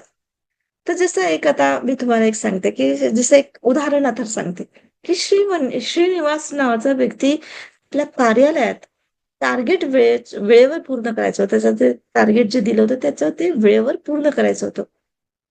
त्यासाठी त्याच्यावर बॉस किंवा त्या व्यवस्थापनाचा सगळा दबाव असतो. आणि म्हणून हा श्रीनिवास यांना खूप तणाव येतो आणि ते टीममधल्या त्याच्या सहकार्यावर ओरडतात, की "तुला एवढीशी छोटी गोष्ट कळत नाही, समजत नाही, काम कसं करायचं आणि कधी पूर्ण करायचं?" वगैरे, वगैरे. "तू काम नीट करत नाही" वगैरे, वगैरे. असं म्हणजे अशा टाईपचं म्हणजे तो त्याला म्हणजे इव्हन धमकी देतो, की "उद्यापासून ती फाईल माझ्या टेबलावर ठेवायला पाहिजे, नाहीतर तुला मी कामावरून काढेल" वगैरे, वगैरे जे काही असतं. तर त्यांनी काय केलं शेवटी, की श्रीनिवासने काय केलं, आपल्या कामाचा तणाव आपल्या दुसऱ्या कर्मचाऱ्यावर ढकललं. आता त्या कर्मचाऱ्यावर बिचाऱ्यावर दबाव आला, की कर्मचारी ऑफिस सुटल्यानंतर जेव्हा घरी पोहोचला, तेव्हा त्याने म्हणजे त्या कर्मचाऱ्यावर दबाव आल्यामुळे काय झालं, की तो घरी पोहोचला जेव्हा ऑफिस सुटल्यानंतर. तर त्याने आपल्या मुलाला मिठी मारली आणि म्हणजे मुलगा समोर आला आणि त्याने आपल्या पप्पांना मिठी मारली आणि म्हणे, "पप्पा, आम्हाला आज आईस्क्रीम खायला जायचंय." पत्नीने विचारलं, "जेवण लवकर आटपून आपण मुलासोबत बाहेर जायचं का?" पण तो इतका तणावात होता का तो म्हणजे कर्मचारी, की म्हणजे तो आपल्या सगळा तणाव जो काही त्याच्या बॉसने म्हणजे श्रीनिवासने दिलं होतं, त्याने सर्व तणाव आपल्या पत्नीवर आणि मुलावर काढला आणि जोरजोरात ओरडू लागला, की "थकून भागून आलो ऑफिसमध्ये आणि तुम्हा सगळ्यांना याची काळजी आहे का? नुसतं तुम्हाला फिरायला जायचं आईस्क्रीम खायचंय. तुम्ही सगळे मजेत असता घरी. माहितीये तुला टेन्शन किती असतं?" वगैरे, वगैरे. म्हणजे ते बॉसने दिलेला ताण सर्व आपल्या घरच्या कुटुंबियांवर काढला. परंतु हा योग्य मार्ग आहे का? योग्य मार्ग नाही आहे हा. तर आज खरंच सगळीकडे आंधळ्या शर्यतीमुळे तणाव, चिंता, नैराश्य यासारखे मानसिक विकार वाढले आहेत. आणि त्यामुळे अनेकांना मानसशास्त्र म्हणा किंवा अशा काउन्सिलिंगकडे जावं लागतं. मग मानसशास्त्र म्हणा किंवा हे काउन्सिलर काय करतात, तर समोर बसलेल्या व्यक्तीला रिक्त करण्यास म्हणजे खाली करण्यास मदत करत असतात. प्रश्नांवर प्रश्नांची सरबती म्हणजे प्रश्न विचारून हे करतात. कधीच काउन्सिलरकडे जाता ते असं म्हणत नाही, की "हो बाबा तुम्हाला असं त्रास, मला पण असा त्रास." असं करत नाही. तो त्रास कसा आला, ह्या प्रश्नांवर प्रश्न विचारतात. म्हणजे जसं उदाहरणार्थ मी सांगते, की तुम्हाला नेमका काय प्रॉब्लेम आहे सांगा. तुम्हाला कसं वाटतं? या घटनेने तुम्हाला दुःख होतं, की राग येतो, की घृणा उत्पन्न होतं, की द्वेष वाटतो? काय होतंय? आणि अशा पद्धतीने म्हणजे ते पूर्ण आतून त्यांच्या शब्दांच्या मार्फत ती शक्ती जी नकारात्मक शक्ती असते ती पूर्ण बाहेर काढण्यासाठी मदत करत असतात. तर अशा पद्धतीने मानसशास्त्रासमोर बसलेल्या व्यक्तीला सगळं मोकळं आणि खुलं करून मानसशास्त्रज्ञ म्हणजे त्याला मोकळं आणि खुलं करतो आणि याच्यासाठी तो अनेक तंत्राचा वापर करत असतो. तर हे मानसिक त्रासातून मुक्त करू शकतात. तर जसं आपण श्वास घेतो, श्वास सोडतो, ही तर खरं म्हणजे तशी नैसर्गिक प्रक्रिया आहे. पण जेव्हा श्वासाकडे लक्ष दिलं जातं ना, तेव्हा तो प्राणायाम ठरतो आणि श्वास किती वेळ घ्यायचा, किती वेळ रोखून धरायचा किंवा किती वेळात श्वास सोडायचं, याच्याकडे लक्ष दिलं तर ती एक प्रकारची कला बनते किंवा तंत्र बनतं आणि याचे फायदे पण खूप आहेत. तर त्याचप्रमाणे आपण जर रिलीजिंग तंत्र शिकलो, तर त्याचे फायदे पण अनेक पटीने वाढल्याचे तुम्हाला आठवतील म्हणजे दिसून येतील. तर रिलीजिंग कसं करायचं? तर हे रिलीजिंग काही तंत्र तुम्हाला शिकवलं जातं. म्हणजे सांगते आहे मी. तर हे तंत्र त्याच्या आधी एक समजून घेणं आवश्यक आहे, की या गोष्टी रिलीज होण्यामुळे काय होतं, तर तुम्हाला कोणत्या गोष्टी सोडायच्या आहेत, हे तुम्हाला म्हणजे आतमध्ये ठरवून घ्यायचं आहे पहिल्यांदा. ठीक आहे. तर त्याच्यामध्ये पहिला सिद्धांत म्हणजे हे रिलीजिंग क्षेत्र म्हणजे तंत्र, रिलीजिंग थिअरी मी तुम्हाला सांगते. त्याचा पहिला सिद्धांत. तर रिलीजिंग थिअरी सिद्धांत हा सांगतो, की जेव्हा तुम्ही वाईट, नकारात्मक गोष्टी सोडता, तेव्हा तुम्ही जाताना त्यासोबत अनेक इतर लहान नकारात्मक भावना घेऊन जाता. त्यामुळे तुमचा ताण कमी होऊन जाऊ शकतो. आणि इथे महत्वाची गोष्ट ही आहे, की तुम्ही नकारात्मक भावना म्हणजे जसं राग, द्वेष, ईर्ष्या, नफरत याच्यातून मुक्त होता. तेव्हा त्याच्यासोबत तुम्ही म्हणजे त्या आपल्या भावंडांनाही घेऊन जातात. म्हणजे तात्पर्य म्हणजे काय? विचारांसोबत नकारात्मक भावनांमध्ये अधीन असलेलं मन, जसं माझ्या आजूबाजूचे लोक चांगले नाहीयेत, मला कोणी मान सन्मान देत नाही, माझी कोणाला कदरच नाहीये, कोणी माझ्यावर प्रेम करत नाही. तर प्रेम, राग, द्वेष, मत्सर, द्वेष म्हणा किंवा ग्लानी, अपराधी म्हणा, भीतीची भावना, ह्या सगळ्या म्हणजे कळत नकळत असलेल्या म्हणजे नकळत घडलेल्या घटनांमध्ये अशा ह्या भावना निर्माण होतात. आणि मन तणावग्रस्त होतं. म्हणजे आपल्याला पत्ता पण लागत नाही, की ह्या गोष्टीमध्ये जसं आपण म्हणतो, की माझ्यावर कोणी प्रेमच करत नाही. पण प्रेम करत नाही ह्या शब्दाला म्हणता तुमच्या आतमध्येच द्वेष निर्माण झालेला आहे. ह्याच्याबद्दल आपल्याला जागृतीच नसते. आणि त्याचा परिणाम आपल्या शारीरिक आरोग्यावर, नातेसंबंधावर, आर्थिक प्रगतीवर होत असतो. आणि जेव्हा आपण असा विचार करतो, तर तेव्हा म्हणजे ह्या भावनेतून मुक्त होतो. आणि सर्व नकारात्मक भावना नाहीशा व्हायला लागतात. तर मात्र बऱ्याच वेळी एखादी व्यक्ती या भावनेशी इतकी आसक्त असते, की ती आपल्या जीवनातून म्हणजे त्या मुक्त व्हायलाच तयार नसते. म्हणजे तिला त्या गोष्टीला ती सच्चाई म्हणजे खरं ठरायला लागतं आणि दुःख तिच्याच नशिबात आहे, अशा पद्धतीने ती व्यक्ती म्हणायला लागते. म्हणजे हे खरं नसलं तरी सुद्धा. पण जोपर्यंत तुम्ही या विचारांचा पिच्छा सोडत नाही, तोपर्यंत तुम्हाला तुमच्या जीवनात व्यत्यय येतच राहील. तुम्ही तणावाच्या नावेतच फिरत राहणार आहे. हो ना? तर तसंच आता दुसरी रिलिजिंग थेअरी आपण बघू. म्हणजे याचा सिद्धांत दुसरा काय आहे? पुढचा हा सिद्धांत सांगतो, की आपल्या ध्येयाबद्दल प्रेम, नातेसंबंधामध्ये सद्भावना, जिव्हाळा, इच्छा आणि गरजा या सर्व सकारात्मक गोष्टी देखील रिलीज व्हायला म्हणजे करायला हव्यात. कारण त्याही आपल्या तणावाचं कारण ठरतात. जसं आयुष्यात एखादं ध्येय असणं योग्य आहे. पण ते ध्येय गाठण्यासाठी जर एखादी व्यक्ती रात्रंदिवस तणावात जगत असेल किंवा नाते टिकवण्यासाठी, इतरांना आनंदी ठेवण्यासाठी त्यांच्या इच्छेपोटी स्वतः तणावपूर्ण जीवन जगत असेल, तर तो तणावही रिलीज करणं योग्य नाही का? सांगा बरं. तर रिलीजिंग थेअरी सिद्धांत हे सुद्धा सांगतो, की जेव्हा तुम्ही चांगल्या वाटणाऱ्या म्हणजे साध्य करणाऱ्या इच्छा, आकांक्षा रिलीज करता म्हणजे सोडता, म्हणजे त्यांचा मोह बाळगत नाही, तर ते प्राप्त करण्याचा अट्टहास नसतो, तेव्हा तुम्ही सहजपणे त्या गोष्टी तुमच्या जीवनात आकर्षित होतात. म्हणजे अ, काय म्हणतो त्याला आपण सोडणं, सरेंडर करणं. समजा तुम्ही एखादी इच्छा बाळगली आणि ती पूर्ण नाही झाली किंवा किंवा अथवा झाली किंवा नाही झाली पण समजा, पण त्याने काही फरक पडणार नाही. ही जिद्द जर तुम्ही सोडली, तर तुम्ही त्या तणावावर निश्चितच मात कराल. तर तुमच्या मनाची अशी स्थिती जेव्हा तयार होते, की त्या गोष्टीचा तुम्हाला त्रास होत नाही. कोणताच तणाव शिल्लक राहत नाही, तेव्हा तुम्ही पाहाल, की तुमची इच्छा आश्चर्यकारकरित्या पूर्ण होत असते. म्हणजे अशा प्रकारे तणावातून मुक्त कसं व्हायचं हे आता तुमच्या लक्षात येत असेल. तेव्हा तुम्ही तणावामधून मुक्त का बरं होऊ नये? हो ना? तर तणावाला कायमस्वरूपी निरोप देऊन आनंदी जीवनाकडे वाटचाल करायला हवीच ना. तर हे तणावमुक्त तंत्र म्हणजे आता अजून आपण पुढच्या एका म्हणजे प्रकरणामध्ये हे बघूया, समजून घेऊया. तर अशा पद्धतीने पुढचा हा एक म्हणजे तणावमुक्त असं म्हणजे एक आहे. तर रॉकेट बनवण्याची कला. म्हणजे रॉकेट कसं बनवू शकतो आपण? म्हणजे कसं आहे, की आपल्या चिंता आणि तणावातून मुक्त झाल्याने सर्वोत्तम मार्ग सापडेल यावर विश्वास ठेवा.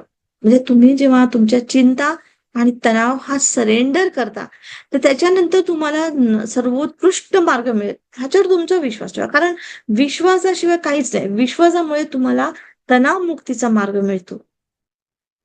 आता एक उदाहरण सांगते, की एका 10वीतल्या एका मुलाला त्याच्या शेजारच्या काकूने विचारलं, "काय झालं? आजकाल कुठे दिसत नाहीस तू? खेळायला जात नाही आणि बाहेरही कुठे दिसत नाही." यावर मुलगा म्हणाला, "काकू सध्या मी खूप तणावात आहे. पुढच्या महिन्यात माझी परीक्षा आहे ना, त्यानंतर मला नवीन शाळेत प्रवेश घ्यायचा आहे. पण कोणत्या क्षेत्रात जायचं हे अद्याप समजत नाही. कोणी म्हणतं इंजिनिअरिंग करा, कोणी म्हणतं सध्या डॉक्टरांना खूप मागणी आहे, तर कोणी म्हणतं मार्केटिंगमध्ये जा, मीडियामध्ये जा, तर खूप चान्सेस आहे. आणि हे काय-काय सल्ले देत राहतात. पण मी खूप गोंधळलो आहे आणि काय करू, कोणत्या साईडला जाऊ हेच कळत नाही. आणि रात्रंदिवस हेच टेन्शन सतावत असतं. माझं मन कशातच लागत नाही. आजच्या युगामध्ये मोठेच नाही तर लहान मुलं सुद्धा अशा प्रकारे तणावात जीवन जगत आहेत, असे आपण पाहतोय.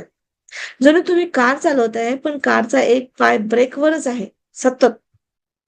कल्पना करा, अशा स्थितीमध्ये तुम्ही कार योग्य मार्गाने चालवू शकणार का? ती कार पुढे जाईल का? नाही ना. मग हे माहिती असूनही तुम्ही ब्रेकवर पाय काढू शकत नाही. तर आयुष्यरूपी वाहनातही तुम्ही सतत तणावाच्या स्थितीमध्ये जगत असता. कारण तणाव सोडायला जागाच नाहीये. तुम्ही शिकलेच नाहीये तणाव सोडायला. म्हणून तणाव लहान असो की मोठा असो, त्याबद्दल जागृत राहा. मी सध्या तणावात आहे हे लक्षात येणंच खूप महत्वाचं आहे. नाहीतर मनात सतत ताण दाबून ठेवल्याने तो डोंगर एवढा मजबूत आणि खडका इतका जड बनतो बघ. आणि मग त्याला हलवणं देखील कठीण होतं. आणि आपण तणावाखाली असतो तेव्हा आपल्याला दबाव जाणवत असतो. पण जेव्हा तणाव संपतो तेव्हा हलकं-हलकं वाटत असते. याचप्रमाणे वेळेस या खडक रूपी तणावाला विरघळवून हलका-फुलका करायचा असतो. जेणेकरून तो रॉकेट बनून आकाशात उडवा आणि विलीन करा. यासाठी काही स्टेप्स दिलेल्या आहेत. तर मी तुम्हाला सांगते, की याचा अवलंबन करून तुम्ही तणावातून मुक्त कसं होऊ शकता. तर पहिली स्टेप आहे तणावाची पातळी आणि सतर्कता. तणावाचं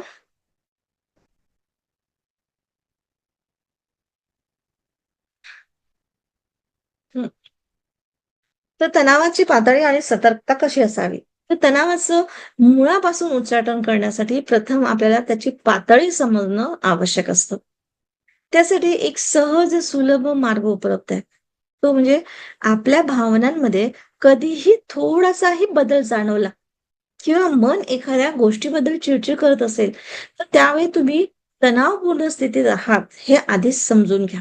म्हणजे जसंही तुम्हाला चिडचिड वाटलं किंवा काही असं म्हणजे जड असं काहीतरी वाटायला लागलं, तर समजून जा की तुम्ही तणावात आहात. आणि त्या तणावाला तुम्ही एक क्रमांक द्या. म्हणजे कसं, की 1 ते 5 जसं तपासतो ना आपण 1 म्हणजे कमी आणि मग वाढत-वाढत 5 म्हणजे म्हणजे तणाव वाढलेला आहे. तशा पद्धतीचा. आता 1 म्हणजे कसं आहे, की पहिल्या पातळीचा तणाव म्हणजे अगदी हलका-फुलका असतो. एखाद्या छोट्याशा गोष्टीमुळे सौम्य तणाव म्हणतो आपण त्याला, की कोणी तुमच्याकडे पाहून हसलं नाही. तुम्हाला बसायला जागा दिली नाही किंवा तुमच्याशी कोणी बोललं नाही. त्याला 1 नंबर द्या. त्याच्याने काही फरक पडत नव्हतो. पण तुम्हाला आला तणाव. 2 नंबरचा मग. 2 नंबर म्हणजे कसं एकापेक्षा जास्त तणाव आहे. जसं तुम्हाला बाहेर जायचं होतं. तुमची गाडी सुरू होत नाही. रस्त्यातच बंद पडली किंवा पेट्रोल संपलं किंवा अचानक पाहुणे आले आणि डिले होते आहे. याला असं अशा प्रकारच्या तणावाला 2 नंबर. आता 3 नंबरचा म्हणजे हा मध्यम पातळीवरचा तणाव आहे. म्हणजे तो शरीरावर पण जाणवायला लागतो आता. आता इथून तुम्हाला शरीरावर जाणवावं लागेल, की जसं घरात कोणीतरी आजारी आहे. तुमचा मुलगा म्हणजे कुठेतरी बाहेर गेलेला आहे, सहलीला गेलाय, खूप उशीर झाला तरी परतला नाही. त्याच्याशिवाय म्हणजे त्याच्याशी किंवा त्याच्या मित्राशी सुद्धा संपर्क होऊ शकत नाही. तर अशा वेळी तुम्हाला डबल म्हणजे तणाव येतो. म्हणजे घरात आजारी आहे तो पण आणि मुलगा सहलीला गेलाय, बाहेर गेलाय, अजून आला नाही. काय झालं असेल? तर हा तणाव जास्त झाला. तर हा त्याला 3 नंबर अशा पद्धतीचा तणाव असेल तर. आता 4 नंबर म्हणजे काय? या पातळीवरचा तणाव म्हणजे व्यक्ती मानसिकरित्या अस्वस्थ झालेला असतो. म्हणजे जसं कुटुंबातील एखाद्या सदस्याचा अपघात झाला असेल किंवा मोठा आजार झाला असेल किंवा मुलगा परीक्षेत नापास झाला असेल किंवा एका शहरातून दुसऱ्या शहरामध्ये, अनोळखी शहरामध्ये, देशामध्ये जावं लागलं असेल, तिथे कोणीही ओळखीचं नाहीये. अचानक नोकरी गमावली असेल किंवा व्यवसायामध्ये धडाडकन काहीतरी नुकसान झालं असेल, तर असं की काहीतरी अनिश्चित भविष्य झालं असेल, तर मग अशा वेळेस तणाव थोडासा जास्त आणखी येतो. तर त्याला 4 नंबर द्या. म्हणजे अशा पद्धतीचं तणाव असेल तर. आणि 5 नंबरचं म्हणजे खूप भयंकर खूप म्हणजे असह्य, की जो तुम्ही वर्षानुवर्ष विसरू शकत नाही. हा तणाव म्हणजे जीवनातील अगदी अप्रिय अशी गंभीर घटना सुद्धा असू शकतो आणि तो म्हणजे तुमच्या एखाद्या प्रिय व्यक्तीचा मृत्यू पण असू शकतो किंवा अति आर्थिक नुकसान हा सुद्धा असू शकतो. है ना? तर याच्यावरून तुम्हाला 1 ते 5 अंकावरून आपली मानसिक स्थिती जाणून घ्यायची आहे, की जेणेकरून आपण आपली तणावाची पातळी ओळखू शकतो. तर एखाद्या घटनेमध्ये प्रत्येकाचा तणाव सारखाच असेल असं नाही. प्रत्येक वेळी तो कमी किंवा अधिक असू शकतो. तर हे उदाहरण मी जे सांगितले ते फक्त समजण्यासाठी असू शकते. म्हणजे एक सपोज म्हणजे उदाहरण दिलेले आहेत मी. आता त्याच्यानंतर आहे त्याला तणावाला जागृत झाले तर त्याला आता अनुमती द्या. हो ना? अनुमती म्हणजे निघून जाण्याची. जसं आता तणावाचं जागरूक होणं ही पहिली पायरी सांगितली होती. दुसरी पायरी म्हणजे आता त्याला अनुमती द्यायची आहे, परमिशन द्यायची आहे. तर कोणत्याही घटनेनंतर मनात सतत बडबड सुरू होते आणि मानव तणावग्रस्त होतो.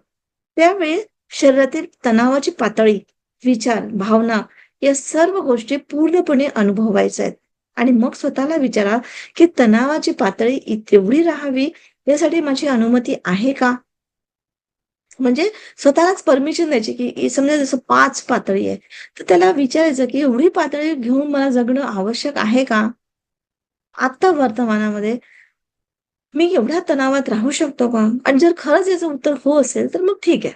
ओके. पण उत्तर नाही असेल, तर लगेच दुसरा प्रश्न विचारा. मग मी काही काळ ह्या तणावाची पातळी तशीच राहू शकतो का? म्हणजे थोड्या वेळासाठी का? तर मग उत्तर हो असेल, तर मग ओके हो आलं. पण हो आलं नाही, तर काही वेळाने पुन्हा प्रश्न विचारायचा, की काही प्रमाणात ते स्वीकार होईल. पण अजूनही पूर्ण झालं नाही. म्हणून पुन्हा विचारायचं, की हा ताण मी थोडा वेळ अधिक राहू शकतो का? देऊ शकतो का? है ना?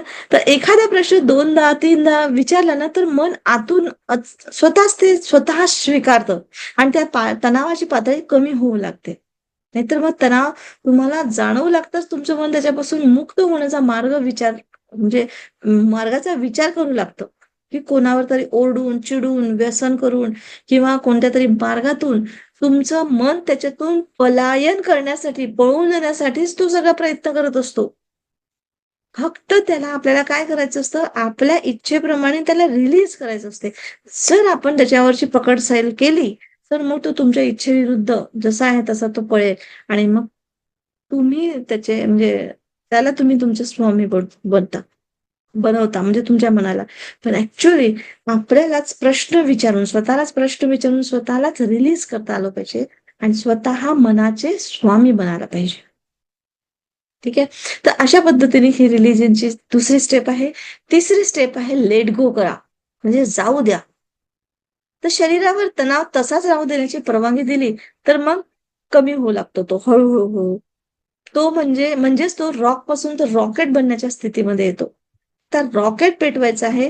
तुम्ही दिवाळीत रॉकेटसारखे फटाके वाजवले असतील ना, तर रॉकेटला आग लावेपर्यंत तो आकाशात उडत नाही. आणि त्याचप्रमाणे आता आपले तणावाचे म्हणजे हे रॉकेट देखील वर जाण्यासाठी तयार आहे. म्हणजे लास्ट अगदी म्हणजे तर त्यावेळेस केवळ आवश्यकता आहे त्याला आता ठिणगी टाकण्याची. म्हणजे पुढील प्रश्न विचारणं म्हणजे एक ठिणगी टाकणं आहे. की आता तुम्ही स्वतःला विचारायचं, की मी लेट गो करू शकतो का? म्हणजे लास्टमध्ये, की समजा झालंच 5 नंबर दिलाच खूप जास्त तणाव आलाय. ठीक आहे, मग आता एवढा तणाव आहे, मी काही करू शकतो का? एकदा करू शकतो तर काम करा, नाही तर मग त्याला लेट गो. त्याला जाऊ द्या. म्हणजे त्याला एक तर आग लावायची आणि त्याला म्हणजे तो वर जाऊन फुटेलच. तणाव फुटतो. कारण तुमचा तणाव सोडवण्याची किंमत तुम्हाला चांगली ठाऊक आहे. आणि ती म्हणजे तणावमुक्त जीवन. एकदा त्याला सोडलं, त्या तणावाला आग लावली, सोडलं, तर तो तणावमुक्त जीवन होईल. पण याच्यासाठी तुम्हाला पहिल्यांदा हो म्हणणं आवश्यक आहे. म्हणजे मी कसं करू? मला नाही जमत. आता कसं होईल? ते कसं होईल? तर मग काहीच अर्थ नाही. कसं होईल हे सोडून द्या. सरेंडर. कारण अनेक लोकं प्रश्न विचारतात, पण प्रतिसादात हो म्हणायला विसरतात. आणि हो म्हणायला हा विसरायचा नाही. स्वतःलाच हो म्हणायचंय. जेव्हा तुम्ही हो म्हणता, तेव्हा तुमच्यात ती शक्ती येते. आणि याचाच अर्थ, की तुम्ही तुमच्या रॉकेटला ठिणगी लावता आणि मग ते बाहेर ब्रह्मांडामध्ये विलीन होते.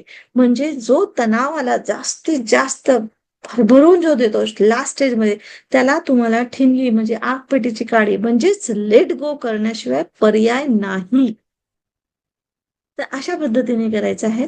आता चौथा पॉइंट आहे वर्तमानाची खिडकी. वर्तमानाची म्हणजे आत्ताची खिडकी, आत्ताची जादू. म्हणजे जितकं तुम्ही वर्तमानाच्या खिडकीतनं पाहिलं, तसं तुमची जादू तयार होते. तर ही कशी करायची बघा. कल्पना करा, की आकाशामध्ये एक खिडकी आहे आणि ती उघडी आहे आणि तुमचं रॉकेट त्या खिडकीतून त्या ब्रह्मांडात विलीन झालेलं आहे. म्हणजे हे रॉकेट तुमच्या मनातून, तुमच्या ह्याच्यातून आलं, पेटलं, तुम्ही त्याला म्हणजे लेट गो केलं, त्याला म्हणजे आगपेटी लावली आणि तो उडाला, त्या खिडकीतून उडाला आणि तो ब्रह्मांडामध्ये विलीन झाला. ही खिडकी आहे वर्तमानाची, म्हणजे आत्ताची जादू. म्हणजे तणाव, विचार करा, की तुम्हाला विचार कसला आला, एक तर भविष्याचा नंतर पास्टचा. पण आता काय आहे तुमच्यामध्ये? हे जेव्हा तुमच्यात जागृत झालं, म्हणजेच वर्तमानाच्या खिडकीतून आपला तणाव आपल्याला त्या ब्रह्मांडामध्ये सोडून द्यायचा आहे. तर अशा प्रकारे तुमचे सर्व ताणतणाव, चिंता वर्तमानाच्या खिडकीतून मुक्त झालंय आणि तुम्ही वर्तमान आणि आजच्या खिडकीतून रिलॅक्स होत आहात. म्हणजे जाऊ दे असं म्हणताच तुमच्या मनात आणि माझ्या मनात मुळे निर्माण झालेल्या ह्या भावना, भीती किंवा चिंता, अस्वस्थता बाहेर पडून वर्तमानाच्या खिडकीद्वारे ब्रह्मांडात बाहेर जात आहे आणि सारे तणावाचे नकारात्मक विचारही बाहेर जात आहे. अशा पद्धतीने सर्व भाव आपले उत्पन्न करायचे आहेत आणि पूर्ण नकारात्मकतामधून तुम्हाला मुक्त व्हायचंय. तर अशा पद्धतीच्या रिलीजच्या काही टेक्निक्स अशा सुंदर हे आहेत, है ना. 5वी अजून मी सांगते तुम्हाला एक, की विन विन एनर्जी म्हणतात त्याला. विन विन एनर्जी म्हणजे आपणही जिंकलोय, तो समोरचा व्यक्ती जिंकलाय. तर तुम्ही ब्रह्मांडामध्ये तणाव विलीन केला तेव्हा पहिल्या खिडकीच्या शेजारी दुसरी खिडकी उघडते, जी खिडकी तुमच्या म्हणजे तुमच्यावर जसं म्हणजे एक दैवीय शुभ प्रकाशाचा वर्षाव करते असं समजा. की जसं तुम्ही तुमचा रॉकेट सोडला, तिथून दुसऱ्या खिडकीतून तुमच्या अंगावर म्हणजे शुभ प्रकाशाचा हे पडतो. म्हणजे इकडे वर्तमानाच्या खिडकीतून रॉकेट जाताच दुसऱ्या बाजूला जवळच्या खिडकीतूनच ऊर्जा तुम्हाला मिळते आणि ही सर्व नकारात्मक गोष्टी तुम्ही बाहेर सोडत असल्याचा अनुभव करताय. म्हणजे कसं आहे, जसं तुम्ही ही निगेटिव्हिटी म्हणजे जी काही तणावाची एनर्जी आहे तुम्ही रिलीज केली, तशी तुम्ही म्हणजे तुम्ही खाली होता ना, जशी तुम्ही खाली झाले तसं तुमची एनर्जी पॉझिटिव्ह एनर्जीने भरल्या जाते दुसऱ्या साईडने, दुसऱ्या खिडकीतून. म्हणजे ब्रह्मांड तुम्हाला कधीच खाली ठेवू शकत म्हणजे राहू देत नाही. तो शुभेच्छा देतो, शुभ भावना देतो. म्हणजे तुम्हाला फक्त निगेटिव्हिटी खाली करायची आहे, रिलीज करायची आहे आणि ती जागा, खाली झालेली जागा शुभ भावनेने तुम्हाला भरायचे आहेत, शुभेच्छाने भरायचे आहेत. तर अशा पद्धतीने स्वतःच्या मांगल्याची प्रार्थना करायची किंवा स्वतःला विजय प्राप्त झालं, प्रेम मिळालं, आनंद भरलेला आहे, अशा शुभेच्छा स्वतःला द्यायच्या आहेत आणि खाली झालेली जागा भरायची असते. तर अशा वेळेस आपण म्हणजे असे उदाहरण म्हणजे असं मी देते तुम्हाला, की एक अशा टाईपचे वाक्य आपण बोलू शकतो, की मी नेहमी त्या स्त्रोताच्या प्रेमाच्या ह्याच्यामध्ये असतो. म्हणजे मी प्रेमाच्या स्त्रोतामध्ये असतो. म्हणजे तो शुभ्र प्रकाश म्हणजे प्रेमाचा स्तोत्र आहे, जो माझ्यावर नेहमी असतो. तर अशा पद्धतीने आपण वाक्य काही बोलून ती शक्ती जी आपण निगेटिव्ह शक्ती आहे, जी आपण टाकली, तीच आता पॉझिटिव्ह शक्तीने आपण आपल्यामध्ये इंटिग्रेट केली. अशा पद्धतीने पण आपण म्हणू शकतो. तर अशा पद्धतीचं मी तुम्हाला काही उदाहरणं सांगितली आहेत. आणखी एक उदाहरण आपण समजून घेऊया, की एक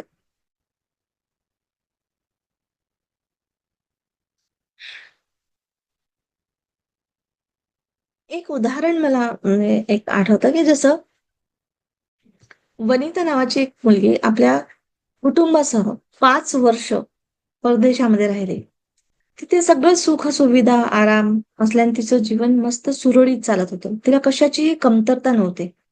मात्र काही कारणास्तव तिला भारतात मायदेशात म्हणजे परतावं लागलं आणि तिथे तिला प्रत्येक गोष्टीत कमतरताच दिसू लागली. म्हणजे आजूबाजूचं वातावरण, लोकांचं राहणीमान आणि हे सगळं पाहून ती म्हणजे कसं नाक मुरडू लागली, तोंडनाक मुरगुडू लागली म्हटलं तर चालेल. तर देशात परतणं तिचं मन काही केल्यास स्वीकारत नव्हतं. येथे ती कोणाशी नातेसंबंध जोडू शकत नव्हती. कारण तिला कुणीही तिच्या बरोबरीचं वाटत नव्हतं आणि म्हणून ती खूप अस्वस्थ आणि तणावात राहू लागली. पण जेव्हा तिला हे तणाव दूर करण्याचं महत्त्व सांगण्यात आलं, तेव्हा ती काहीशी म्हणजे अनिच्छाच होती तिने आणि तिने ते मान्य केलं आणि ते कोणतं, ते ह्या रिलीजिंग तंत्राद्वारे. तर प्रथम तिला आपल्या तणावाची पातळी पडताळून बघावी लागेल. म्हणजे कोणत्या किती पातळी किती आहे 1 ते 5 च्या दरम्यान. मग त्याच्यानंतर तिला स्वतःला प्रश्न विचारावा लागेल, की भारतात येण्याची घटना किंवा येथील वातावरण किंवा येथील लोक माझ्या जीवनाचा एक अविभाज्य भाग आहे. म्हणून मी स्वीकारू शकते का? अशा पद्धतीचे प्रश्न विचारू शकते किंवा मी माझ्या सर्वांना ह्या आयुष्यामध्ये राहण्याची अनुमती देऊ शकते का?